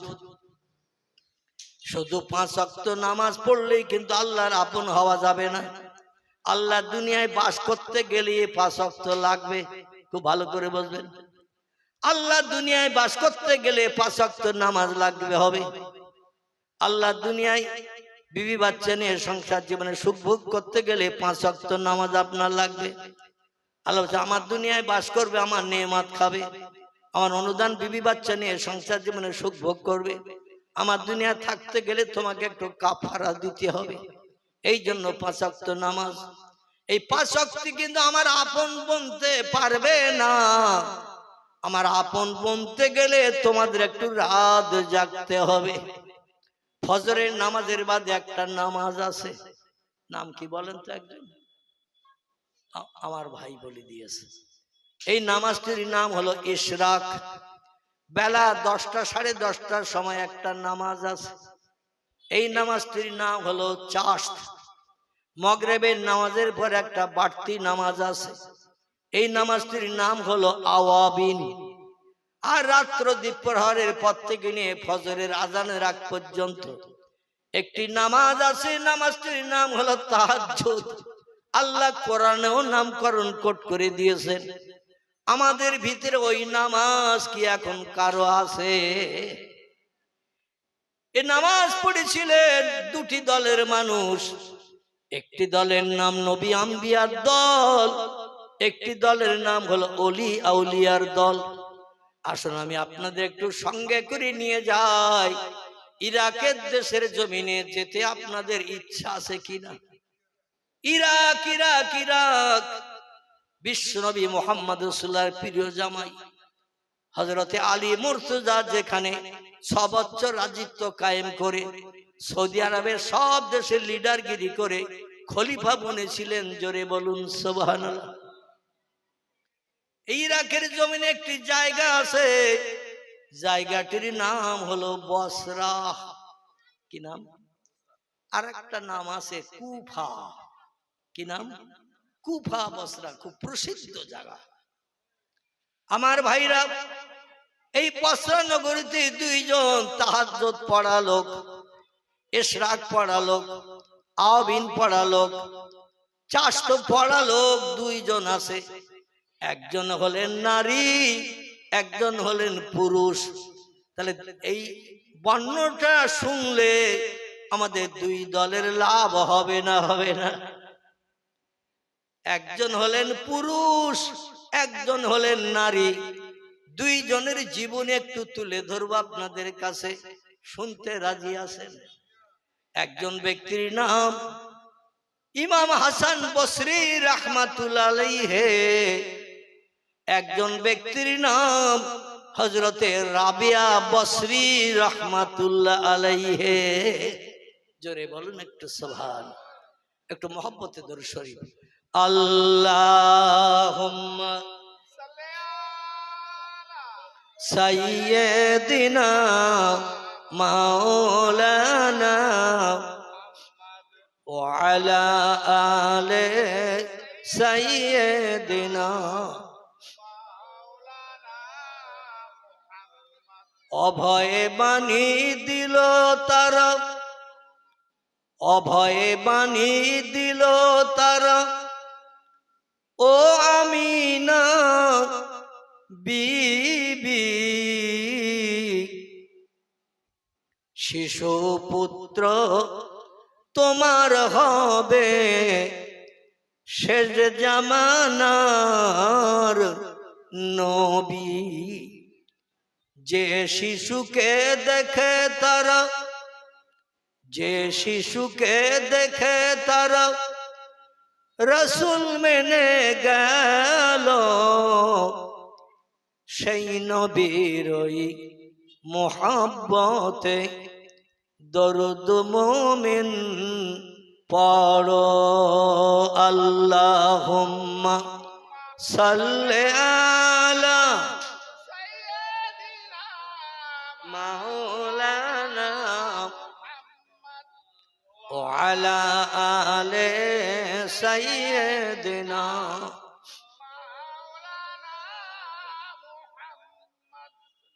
একজন পুরুষ মানুষ, তার নাম ইমাম হাসান বসরি রাহমাতুল্লাহ আলাইহি। আর একজন মহিলা নারী, তার নাম হযরতে রাবিয়া বসরি রাহমাতুল্লাহ আলাইহা। জোরে বলুন সুবহানাল্লাহ। হাসান বসরি তিনি রাত জেগে চাশতের নামাজ পড়ে, ইশরাকের নামাজ পড়ে, আওয়াবিনের নামাজ পড়ে আধ্যাত্মিক জগতের শৈল শিখরে পৌঁছে যে আল্লাহকে আপন বানিয়ে নিয়েছেন আগে। পরবর্তীতে একটা মেয়ে ছেলে মুরিদ, তার নাম রাবিয়া বসরি, বাবার 4 নম্বরের মেয়ে ছিল। চেহারাটা দেখতে একটু কালো ছিল। তো তার আরো 3টি বোন ছিল এ রাবিয়ার, তাদের চেহারা পাত্র দেখতে একটু ভালো ছিল। 3টে বোনেরই পূর্বে বিয়ে হয়ে গিয়েছে, কিন্তু রাবিয়ার ফেস কাটের চেহারাটা দেখতে খুব ভালো ছিল না, যার কারণে এলাকার কোনো মানুষ তারে বিয়ে করতে চায়নি। তো রাবিয়া বলল, বিয়ে শাদী যখন হলো না, সংসার জীবন আমার আর হলো না, তো আমি আর বসে বসে কি করে দিন গুজরান করি? আল্লাহর এক ওলি বান্দার কাছে যাই, যে একটু মোরাকাবা মোশাদার সবক মশকা করি, বায়াত হই, মুরিদ হই, হয়ে আল্লাহর সঙ্গে একটু নৈকট্য লাভ করার চেষ্টা করি। আল্লাহর সঙ্গে যদি আমার সম্পর্ক গাঢ়তর ভালো হয়, দুনিয়ার কোনো পুরুষের সম্পর্কের দরকার নাই। এই চিন্তা ভাবনা নিয়ে কিছুদিন অপেক্ষা করার পর রাবেয়া বসরি খোঁজ নিতে নিতে হাসান বসরির কাছে চলে গেছেন।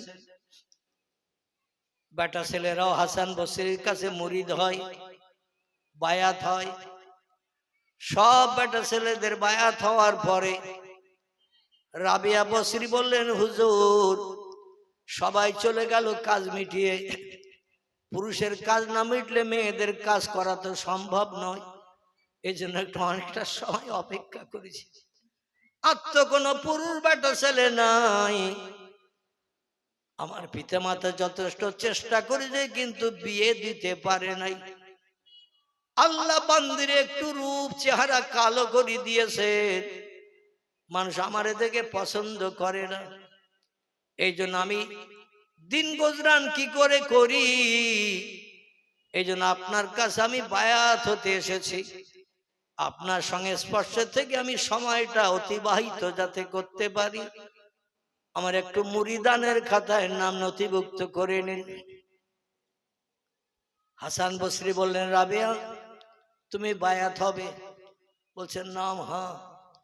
বলে বায়াত হলে কিন্তু রাবেয়া এটা অনেক পরিশ্রমের কাজ, অনেক কষ্টের কাজ, দৈনন্দিন রাত জাগতে হবে, সকাল দুপুর বিকাল সন্ধ্যা, এশায় ফরজের নামাজের পরে কিছু তসবিহ আছে প্রতিদিন পাঠ করতে হবে। রাবে আমার হাতে হাত দিয়ে বায়াত হলে প্রথম নম্বরের কাজ হলো সকাল থেকে নিয়ে ফজর পর্যন্ত, মানে আজকের ফজর থেকে নিয়ে আগামীকালের ফজর পর্যন্ত এই 24 ঘন্টার ভিতরে দৈনন্দিন 10,000 বার করে তোমার আল্লাহ আল্লাহ করতে হবে। কবার? 24 ঘন্টায় 10,000 বার ঘুরতে ফিরতে উঠতে বসতে আল্লাহ আল্লাহ আল্লাহ আল্লাহ এই নাম জপ করতে হবে 10,000 বার। ও রাবেয়া প্রতি ফজর নামাজে সালাম ফিরানোর পর 33 বার সুবহানাল্লাহ, 33 বার আলহামদুলিল্লাহ, 34 বার আল্লাহু আকবার, এটা দৈনন্দিন তোমার পড়তে হবে প্রতি ওয়াক্তের ফরজ নামাজের পরে। রাবেয়া সকালে যখন ফজরের নামাজ পড়বে তোমাকে ওই তাসবিহ পড়তে হবে 33 33 34, আর কলেমা শরীফ পড়তে হবে 500 বার, নবী মুহাম্মদ রাসূলুল্লাহর মহব্বতে দরুদ শরীফ পড়তে হবে 500 বার। তুমি কি পারবে এই দায়িত্ব পালন করতে? যদি পারো তাহলে আমার রুমাল ধরো, আমি তোমারে বায়াত করে নিচ্ছি। খুব সংক্ষেপ রাবেয়া বললেন, হুজুর আমি রাজি, আমার কারো হুকুম শুনতে হবে না, কারো কথা শুনতে হবে না, কারো নেতৃত্ব মানতে হবে না, কারণ আমার হুকুম মানার মতো কেউ নাই, আমি একাই একা। হাসান বসরি তওবা করিয়ে সবক দিয়ে দিলেন, দিয়ে বললেন বাড়ি যাও, এইগুলো যখন পুরো মস্ক হয়ে যাবে, কমপ্লিট হয়ে যাবে, আবার আসবে, আমি তোমারে সবক পাল্টে দেব। হাসান বসরির তত্ত্ব শুনে রাবিয়া বাড়ি এসে খুব কঠিন একাগ্রতা নিয়ে সবকগুলো অল্প দিনের ভিতরেই তিনি কমপ্লিট করে ফেলেছেন, কোনদিন আর পড়তে ভুল হয় না। আমার ভাইরা সবক আবার পাল্টাতে গেছেন হাসান বসরির কাছে। হাসান বসরি বললেন, এত তাড়াতাড়ি তোমার সবক শেষ? রাবে বলছে, নাম ইয়া ইউহাল ওসাতিজ, আমার ওস্তাদ হুজুর গো, আমার তো তেমন জ্বালা যন্ত্রণা নাই, কাজকর্ম নাই, সংসার চিন্তা নাই, কারো হুকুম শুনতে হয় না, স্বামী আমার নাই, বাচ্চা কাচ্চা নাই, বিয়েইতে হয় নাই, এই জন্য আমার পক্ষে সম্ভব, আমি 24 ঘন্টায় ওই সবকে থাকি। জোরে বলুন সুবহান। হাসান বসরি আবার দ্বিতীয় সবক দিলেন, দ্বিতীয় সবক দিলেন, দিয়ে বললেন এটা মস্কা হয়ে গেলে আবার সবক পাল্টে দেব। অল্প দিনের ভিতরে রাবিয়া আল্লাহর সঙ্গে গাঢ়তর সম্পর্ক বানিয়ে ফেলেছেন,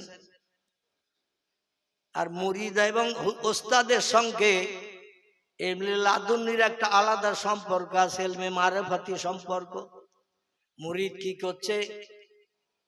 পীর সাহেব মুর্শিদ ওটা চোখ বন্ধ করলে দেখতে পায়, আবার পীর সাহেব কি করছে? মুরিদ চোখ বন্ধ করে তাহাজ্জুদে গেলে ওটাও দেখতে পায়। রাবিয়াকে হাসান বসরি বললেন, আমার কাছে কষ্ট করে আসতে হবে না, তোমার সঙ্গে আমার যখন টেলিফোনের সম্পর্ক তৈরি হয়ে গেছে, এখনকার সময় নয় যখন টেলিফোনের বাপ মায়ের নামও পর্যন্ত কেউ জানতো না। মোবাইল মেশিন, ওয়্যারলেস টেলিফোনের কোনো নাম কেউ যখন শোনেনি, সেই সময়কার কথা। তুমি একটু আমাকে রেডিও সেন্টার থেকে গান চাপিয়ে দিলে ঘরে ঘরে যেমন গান হয়, দিল্লি মুম্বাই থেকে আপনজন কথা বললে আপনাদের সজিনা তলায় যেমন খবর এসে যায়, এর থেকে বেশি সম্পর্ক আল্লাহর সঙ্গে তার বান্দা বান্দিদের। এতে জীবনে ক্যাশ কার্ড ভরতে হয় না, সিম কার্ড ভরতে হয় না, কোনো ব্যাটারিতে চার্জ দিতে হয় না, বিনা চার্জে কাজ 24 ঘন্টা চলে। জোরে বলুন একটু সুবহানাল্লাহ। হাসান বসরি বলছে, রাবিয়া তুমি উচ্চ র্যাঙ্কে পৌঁছে গেছো রাবিয়া, তোমার খুব বেশি আর মোরাকাবা মুশাহাদার সবক মশ করতে হবে না, তুমি এমন একটা জায়গায় পৌঁছে গেছো তোমার আর বাড়তি পরিশ্রম করার দরকার হবে না। রাবিয়া বলছেন, হুজুর এমন কথা কেন বলছেন? বলে, সবকের যে সমস্ত পাওয়ার আছে, সবকের যে সমস্ত নিয়ম নীতি আছে, সব তোমার জানা বোঝা হয়ে গেছে, তো আমি তোমাকে নিয়ে একটু চিন্তা করি রাবিয়া। রাবিয়া বলছে, হুজুর আমাকে নিয়ে চিন্তা করেন? বলছেন, না ভা। বলে, হুজুর কি চিন্তা? বলে, চিন্তা করি তুমি ভবিষ্যতে আল্লাহর এত বড় আবেদা বান্দি হওয়া সত্ত্বেও জাহান্নামী হয়ে যাও কিনা। কথাটা ভালো কথা। তুমি এত বড় আমলকারিনী নারী হওয়া সত্ত্বেও তুমি ভবিষ্যতে জাহান্নামী হয়ে যাও কিনা, আমি এই নিয়ে একটু সংশয়ে দুশ্চিন্তায় আছি। রাবিয়া বলে, হুজুর এমন শরীয়তের খেলাফ কাজ তো আমি করি না, যে কাজ করার কারণে আমি জাহান্নামী হব। আমি পর্দা পুশিদার ভিতরে থাকি, পর্দা পুশিদার ভিতরে চলি, আমার চেহারা কোনো পরপুরুষকে আমি দেখতে দিই না। জোরে বলুন সুবহানাল্লাহ। কোনো পরপুরুষের চেহারাও আমি দেখি না, আমি সবসময় সতর্কতা অবলম্বন করি। ইন্নামাল মুমিনিনা ইয়াগুদ্দু মিন আবসারিহিম, ইন্নামাল মুমিনাতে ইয়াগদুদনা মিন আবসারিহিন্না ওয়া ইয়াহফাজু ফুরুজাহুম আল আখির। আল্লাহ কোরআনে বলেছেন, ও ছেলেরা তোমাদের পর্দা হলো আগে। আমরা মনে মনে ধারণা করি মেয়েদের পর্দা হলো আগে। আল্লাহ কোরআনে তত্ত্ব কোট করে বলছেন, ছেলেরা তোমাদের পর্দা আগে। 2 নম্বরে পর্দা হলো মেয়েদের। দুনিয়ার যুবক পুরুষ তোমাদের চোখগুলো হেফাজত করো পরনারীর দিকে তাকানো থেকে। পরবর্তীতে আল্লাহ বলছেন, ইন্নামাল মুমিনাতু ইয়াগদুদনা মিন আবসারিহিন্না। ও দুনিয়ার মেয়েরা, তোমরাও তোমাদের চোখগুলো আবরণ করো পরপুরুষের চেহারা দেখা থেকে। তোমার চোখে যদি কোনো পরপুরুষের চেহারা দেখো, তোমার চোখ নাপাক হবে। পরপুরুষের সঙ্গে হাতে হাত যদি লাগাও, হাত নাপাক হবে। পরপুরুষের সঙ্গে ঠোঁটে মোবাইলে যদি আমরা তলায় দাঁড়িয়ে দাঁড়িয়ে ঘন্টা দেড়েক খানি গল্প করো, জবান নাপাক হবে। কোন পরপুরুষ তেঁতুল তলায় দাঁড়িয়ে বলছে, আমি এখানে এসেছি দেখা করে যা, ও পায়ে হেঁটে যদি যায় তেঁতুল তলায়, ওর পা নাপাক হয়ে যাবে। অবৈধ কাজে গেলে হাত পা নাক মুখ চোখ সব নাপাক অবৈধ হবে। আরে অবৈধ নাক মুখ হাত পা চোখ বৈধ করার জন্য, ভালো বানানোর জন্য কি লাগবে? কথা বলেন না? আচ্ছা, নিয়ে এসো, নিয়ে এসো। আমার ভাইরা, এ হাত পা চোখ নাক মুখ ভালো করার জন্য সাবান দিতে হবে। কাপড়ে ময়লা লাগলে যেমন পরিষ্কারের জন্য সার্ফ সাবান ব্যবহার করি, এই চোখ নাক মুখ কান হাত যদি অবৈধ কাজে ব্যবহার হয়, এটা পরিষ্কার করার জন্য সাবান লাগবে। সাবান দুনিয়ার কাপড় চোপড় পরিষ্কারের জন্য যেমন সাবান লাগে, গেলেস তৈরি করার জন্য, এটা পরিষ্কার করার জন্য সাবান লাগবে। সেই সাবানের নাম হলো তওবার সাবান। কিসের সাবান? তওবার সাবান। আস্তাগফিরুল্লাহাল্লাযী লা ইলাহা ইল্লা হুয়াল হাইয়ুল কাইয়্যুম ওয়া আতুবু ইলাইহি লা হাওলা ওয়ালা কুওয়াতা ইল্লা বিল্লাহিল আলিয়্যিল আযীম। নাসাই শরীফের হাদিস। আল্লাহ নবী বলছেন, আমার কোন উম্মত এই তওবা ইস্তিগফার যদি 3টি বার পাঠ করে, আল্লাহ তার 82 বছরের জীবনের গুনাহ মাফ করে মাসুম বানিয়ে দেয়। আমার সঙ্গে একটু পড়ুন এই তওবাটা। আস্তাগফিরুল্লাহ আল্লাযী লা ইলাহা ইল্লা হুয়াল হাইয়ুল কাইয়্যুম ওয়া আতুবু ইলাইহি লা হাওলা ওয়ালা কুওয়াতা ইল্লা বিল্লাহিল আলিয়্যিল আযীম। 3টে বার মাত্র পাঠ করলে আল্লাহ বান্দার 82 বছরের জীবনের সব গুনাহগুলো ধুয়ে মুছে সাফ করে বেগুনাহ বানিয়ে দেন। আল্লাহ প্রেমিক বান্দা বান্দির তালিকায় তার নাম নথিভুক্ত করে নেন। রাবিয়া বলছেন, হুজুর আমি তো আমার বাস্তব চোখে কিছু খারাপ কাজ দেখছি না, আর আপনি আমার নিয়ে চিন্তা করছেন, আমার জীবন আদর্শে কি খারাপ কাজ আপনার নজরে ধরা পড়েছে হুজুর? হাসান বসরি বলছে, রাবিয়া তোমার নজরে কি ধরা পড়ে না? বলে, না হুজুর, আপনি তথ্য দিলে আমি সেটা মান্যতা দেব। হাসান বসরি বলে, রাবিয়া আল্লাহর পয়গম্বর জানিয়েছেন, আন-নিকাহু মিন সুন্নতি ফামান রাগিবা আন সুন্নতি ফালাইসা মিন্নি। জোরে বলুন একটু আল্লাহু আকবার। পয়গম্বর হাদিস শরীফে জানিয়েছেন, বিয়ে করাটা হলো আমার আদর্শের বৈশিষ্ট্য, বিয়ে করাটা হলো আমার সুন্নত। ফামান রাগিবা আন সুন্নতি, যে লোকটি আমার সুন্নতকে এহনাত করলো, ইনকার করলো, বাদ দাও তো, বিয়ে করা কাজটা খারাপ।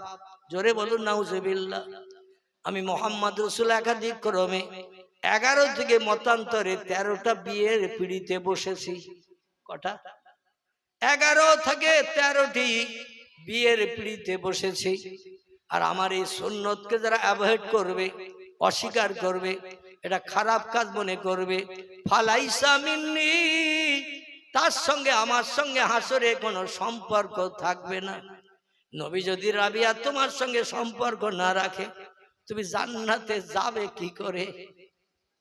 ও রাবিয়া, এই জন্য তুমি বিয়ে করো, নবী সুন্নতটা আদায় করো।